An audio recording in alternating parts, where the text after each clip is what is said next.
Foreign లా firms భారతదేశంలో register చేసుకుని ఇక్కడ legal advise ఇవ్వచ్చా?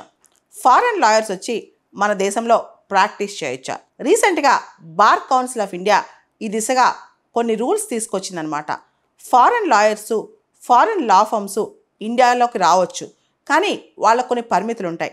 Foreign lawyers, foreign లా ఫర్మ్స్ వాళ్ళు ఫారెన్ లా మీద, ఇంటర్నేషనల్ లా మీద అడ్వైజ్ ఇవ్వచ్చు. ఇంటర్నేషనల్ ఆర్బిట్రేషన్లో పార్టిసిపేట్ చేయొచ్చు. క్రాస్ బార్డర్ లిటిగేషన్స్ అంటే 2-3 దేశాల మధ్య ఏదైనా ఆర్బిట్రేషన్ లిటిగేషన్స్ ఇలాంటివి ఉన్నప్పుడు, క్రాస్ బార్డర్ ట్రాన్సాక్షన్స్ విషయంలో వీటిలో ఈ లా ఫర్మ్స్, లాయర్స్ యాక్టివ్గా ఉండొచ్చు అనమాట. అయితే వాళ్ళు ఎవరైతే ఫారెన్ లాయర్స్ ఉంటారో, ఫారెన్ లా ఫర్మ్స్ ఉంటాయో వాళ్ళు ఇండియన్ లాలో వాళ్ళు ప్రాక్టీస్ చేయడానికి లేదు. అదేవిధంగా ఇండియన్ లా కోర్ట్స్ ముందు వాళ్ళు అపేర్ అవడానికి లేదనమాట.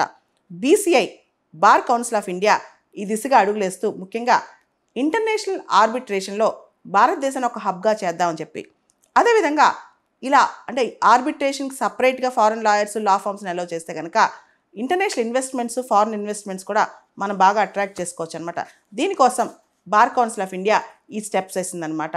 ఇక్కడ కొత్త రూల్స్ ఈ మే 2025 నుంచి Bar Council of India foreign లాయర్స్కి, ఫారెన్ లా ఫర్మ్స్కి కొత్త రూల్స్ తీసుకొచ్చిందనమాట.